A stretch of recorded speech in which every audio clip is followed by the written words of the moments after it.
Sur le marché de niche de l'immobilier de prestige, un palais grec typique comme celui-ci se vendra assurément très bien. Hein. Vous avez une idée de la surface exacte du bâtiment et de la date de construction? Le palais n'est pas à nous, mais à notre mère qui vit avec son nouveau mari. Toutefois, ce dernier n'est pas là, il est en voyage. C'est que nous sommes orphelines, voyez-vous. Mais seulement du côté paternel, malheureusement. Je ne vous cache pas que c'est extrêmement frustrant. Quand on est enfant, passe encore, ça a son petit effet. Et que fait ton papa dans la vie? Mon père, il est mort. À part ça, il était roi de profession, si la question vous intéresse toujours. Mais attendez, ce n'est pas tout. C'est ma mère qui l'a tué. Ça, c'est quand même très chic, il y a un effet de rareté. Mais après un temps d'admiration, les gens tournent leur attention vers des drames plus récents, plus actuels. Sans compter que plus on grandit, plus il devient banal de ne pas vivre avec son père. Les gens vous disent « Votre maman s'est remariée, c'est bien. Une figure paternelle de substitution et la garantie d'un développement psychologique harmonieux. Ce serait moins grave parce que ma mère s'est remariée. Je m'insurge contre ce genre de raisonnement fallacieux. Comme si nous étions une vulgaire famille recomposée. Mais moi, mon père, il n'est pas seulement parti de la maison, il est mort. Vous entendez? Il est mort et enterré, aplati, écrabouillé, le crâne fendu par une hache. Ça jette un froid, hein? J'aime bien le raconter. Parfois même, je pleure un peu pour ajouter au malaise ainsi créé. Non! Je mens, c'est très ennuyeux. Vous connaissez certainement l'histoire, vous aussi? Tout le monde connaît l'histoire désormais. Depuis le temps, il n'y a plus d'effet de surprise. Electre a l'air un peu sauvage comme ça. Toutefois, c'est juste un genre qu'elle se donne. C'est le clown de la famille, si vous voulez. Je résume la situation d'une manière abrupte mais claire. Ce jour, 9h38, matinée ensoleillée. D'un côté, Madame votre mère se trouve à la tête d'un patrimoine conséquent. Et de l'autre côté, votre frère fait actuellement l'objet d'un redressement fiscal dont le montant est également conséquent. Il conviendra, bien entendu, de procéder à une évaluation précise de l'actif successoral. Cependant, d'ici là, il serait raisonnable de songer à prendre des dispositions afin d'hériter dans un avenir proche. Disons d'ici ce soir 18h30 avant la fermeture du service central des impôts.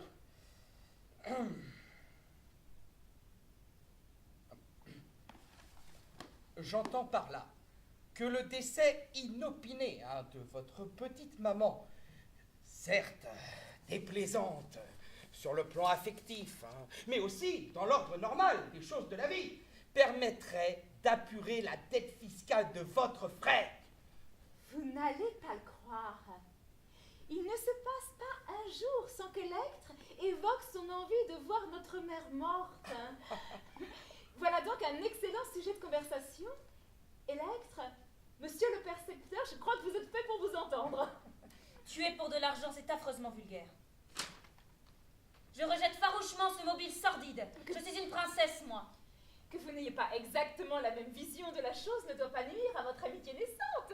Horace, c'est toi? Pardon, je tentais au cas où. D'après mon psychanalyste, j'ai une fâcheuse tendance à ne pas reconnaître mes proches, y compris lorsqu'ils se tiennent devant moi.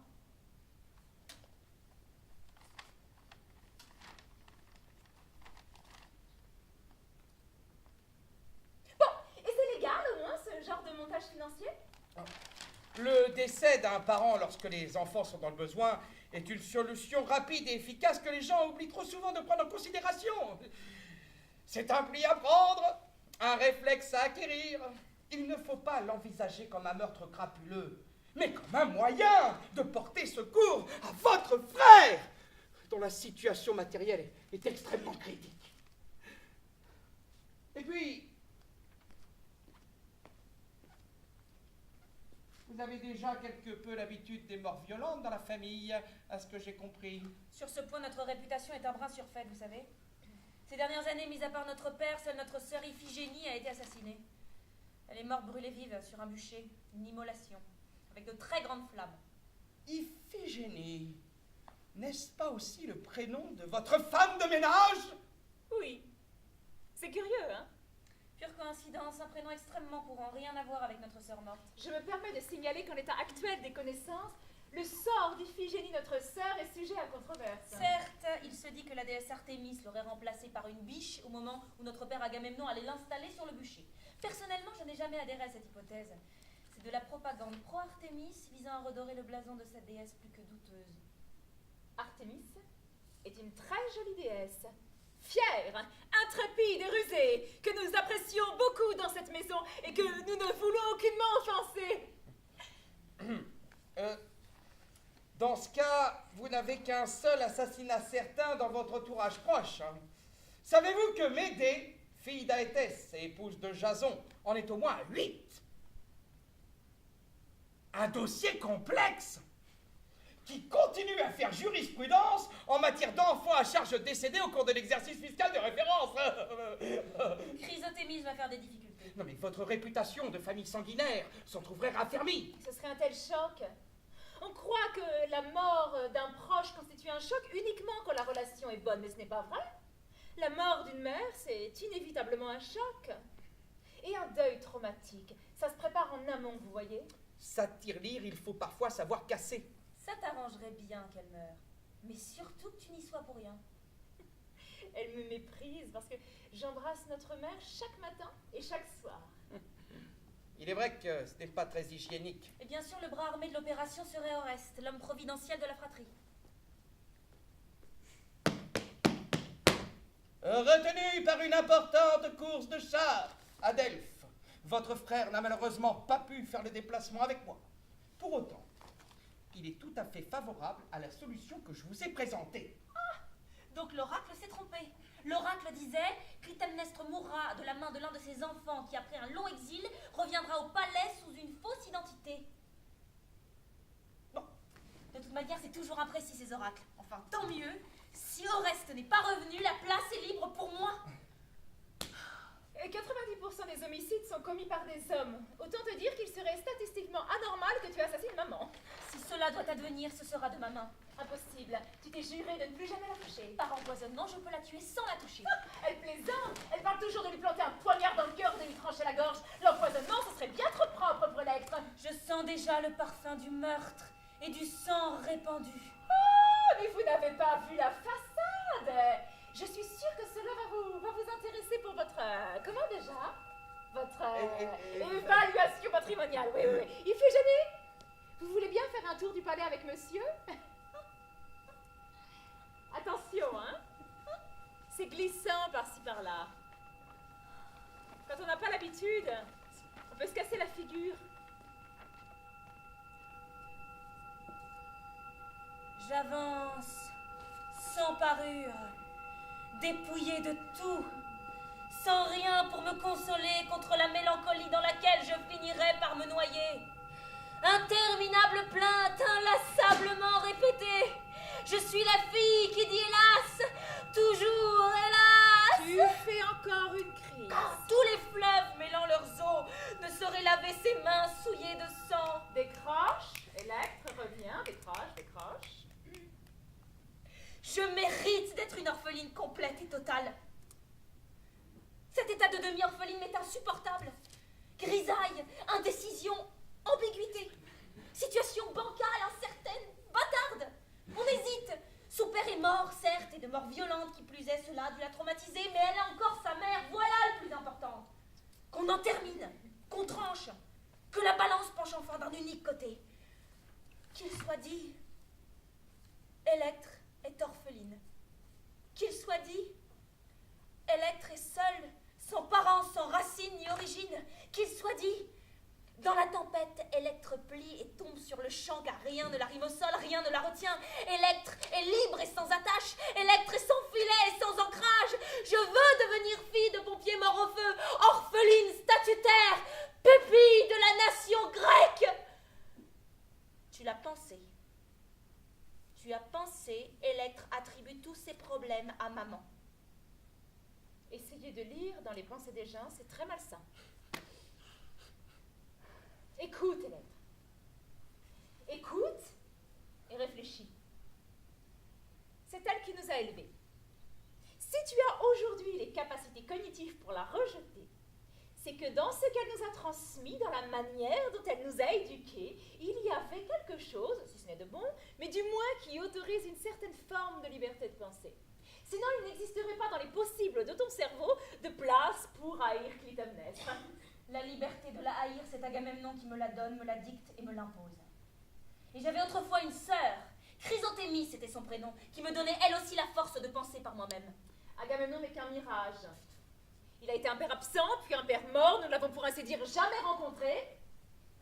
Les indices dont nous disposons ne dessinent pas de lui un portrait des plus flatteurs. La preuve, il n'a pas hésité à sacrifier sa fille Iphigénie pour gagner la guerre causée par Tata Hélène. Coule dans nos veines le sang du très glorieux Atride, roi des guerriers Agamemnon, chef illustre de tous les Grecs, protecteur de son peuple, héros le plus vaillant parmi les plus vaillants. Ha! Entre la gloire et la famille, il a choisi. Aux hommes la guerre, aux femmes la maternité. Mais quand on a besoin des filles pour triompher sur le champ de bataille, on les prend et on les assassine. Voilà quel genre d'homme il était. Maman n'aurait pas dû le tuer pour se venger, non. Car répondre à la violence par la violence n'est pas une solution. Mais on peut comprendre qu'elle n'ait pas particulièrement apprécié la mort d'Iphigénie. Tu n'as aucune consistance, aucun squelette ne te tient. Si tu mets des robes aussi serrées, c'est uniquement pour ne pas perdre des morceaux de ton corps quand tu te déplaces. Mais moi, je ne fais pas semblant de tricoter moi-même mes habits. Tu m'adresses la parole avec une bouche qui l'embrasse. Tu es visqueuse, gluante, malléable, prose lubrifiée et sécheresse vaginale, voilà ce qui te définit. Et toi, tu es une intégriste, une fanatique, on dirait... Mais dis donc, tu ferais pas partie d'une secte? Tu veux que je te dise? Avec ta haine obsessionnelle, tu es encore plus lié à elle que moi. De mon côté, j'essaye de ne pas me définir par rapport à elle. J'ai souvent un peu de mal, il est vrai, toutefois j'ai le mérite d'y travailler. Tu parles comme elle, me traite de folle. Ne vois-tu pas qu'à force de la fréquenter, tu lui ressembles un peu plus chaque jour? Je la reconnais dans tes mimiques, dans tes inclinaisons de voix, dans les expressions que tu emploies même. Regarde-toi bien et prends garde. Tout en toi suinte Clytemnestre. Tu ne veux pas aller prendre un peu l'air dans le jardin? De toute manière, je dois aller voir la tante de papa. Et tu as besoin de moi pour trouver ton chemin? Tu as peur de te tromper? De te recueillir sur les ossements d'une chèvre mal formée ou d'un cheval mort d'épuisement, c'est ça? Ce n'est pas parce que maman ne nous a jamais appris le deuil que tu ne pouvais de toi-même aller honorer la sépulture de papa de temps à autre. Je te cède volontiers le plaisir de te lamenter sur la dépouille d'un inconnu. En l'occurrence, il s'agit juste d'une commission. Hier soir, maman a lu dans son horoscope que des fantômes du passé pourraient freiner son épanouissement personnel, raison pour laquelle elle m'a demandé d'aller réciter quelques poésies sur sa tombe. Et toi, tu obéis docile, comme à chaque fois que ça lui prend de se souvenir qu'elle est veuve.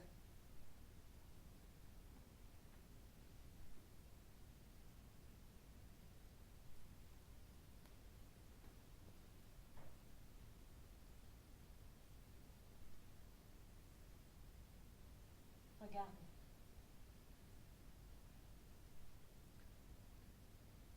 Ça, c'est mon âme. Quand je suis triste, je pense à lui tout en relâchant les muscles de mon visage. Et je prie Artémis pour qu'elle apporte la paix sur cette maison. On va te choisir un arbre pour toi aussi, Électre. Un bel arbre fort auquel tu pourras penser quand tu es énervé. Voilà. Ce laurier florissant là, qui semble capable de couvrir à lui seul de son ombre toute la terre de Mycène. Regarde-le et répète après moi. Détente du visage. Je serai détendue quand elle sera morte.